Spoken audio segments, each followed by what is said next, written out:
কোরআন কেন এত গুরুত্বপূর্ণ, কোরআন কেন এত বরকতওয়ালা, কোরআন কেন এত শক্তিশালী, কোরআন কেন এত পাওয়ারফুল? এই জন্য যে আসমানের নিচে জমিনের উপরে আল্লাহর জাত রব্বুল আলামিনের সত্তা, আরশে আজিমের যিনি মালিক, সেই মালিকের সত্তার দিকে, সেই মালিকের জাতের দিকে, জান্নাত এবং জাহান্নামের যিনি মালিক, রব্বুস সামাওয়াতি ওয়াল আরজ, আসমান এবং জমিনের যিনি মালিক, সেই মালিকের জাতের দিকে, সত্তার দিকে সম্পৃক্ত করা যেতে পারে এরকম কিছুই পৃথিবীতে নাই। সরাসরি সম্পৃক্ত করার মতো কিছু পৃথিবীতে নাই। আপনি একটা একটা করে জিজ্ঞেস করলে অ্যান্সার হবে সব একই অ্যান্সার হবে। আপনি বলবেন আসমান কি? আল্লাহর সৃষ্টি। জমিন কি? আল্লাহর সৃষ্টি। আদম আলাইহিস সালাম কি? আল্লাহর সৃষ্টি। ঈসা আলাইহিস সালাম কি? আল্লাহর না আল্লাহর সন্তান? নাউজুবিল্লাহ। আল্লাহর কি? সৃষ্টি, রব্বুল আলামিনের সৃষ্টি। মুহাম্মদ সাল্লাল্লাহু আলাইহি ওয়াসাল্লাম কি? আল্লাহর সৃষ্টি। আল্লাহ সুবহানাহু ওয়া তাআলার কি? আমি এবং আপনি কি? আল্লাহর সৃষ্টি। তাহলে আসমান এবং জমিন এবং তার মধ্যে যা কিছু আছে সবকিছুই আল্লাহর কি? সৃষ্টি।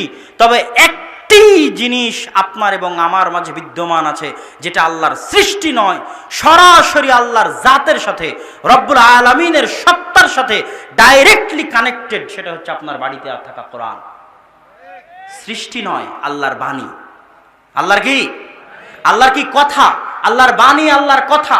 আমার কথা যেমন সরাসরি আমার দিকে সম্পৃক্ত, আমার ভিতর থেকে বের হয়ে যাচ্ছে আমার কথা, ওই কথার মালিক আমি, সেটা আমার দিকে সম্পৃক্ত হচ্ছে সরাসরি। সারা পৃথিবীতে একমাত্র জিনিস যেটা ডাইরেক্টলি কানেক্টেড রব্বুল আলামিনের সাথে, তথা আসমান এবং জমিনে আল্লাহর চিহ্ন, আল্লাহর আলামা, রব্বুল আলামিনের জাত এবং সত্তার চিহ্ন পৃথিবীতে যেটা সরাসরি তার দিকে সম্পৃক্ত, সেটা কি? তাহলে এর চেয়ে শক্তিশালী কিছু থাকতে পারে পৃথিবীতে? এর চেয়ে পাওয়ারফুল কিছু আছে পৃথিবীতে? এর চেয়ে বরকতের বড় উৎস পৃথিবীতে কিছু আছে? হ্যাঁ, আমরা রব্বুল আলামিনকে দেখতে পাচ্ছি না, কিন্তু রব্বুল আলামিনের সত্তার সাথে সম্পৃক্ত ডাইরেক্টলি কানেক্টেড একটা আলামা, একটা চিহ্ন আমাদের মসজিদে, আমাদের বাড়িতে, আমাদের ঘরে আছে, কিন্তু আমার এবং আপনার ভাগ্য হয় না একবার পড়ে দেখার, একবার তেলাওয়াত করা।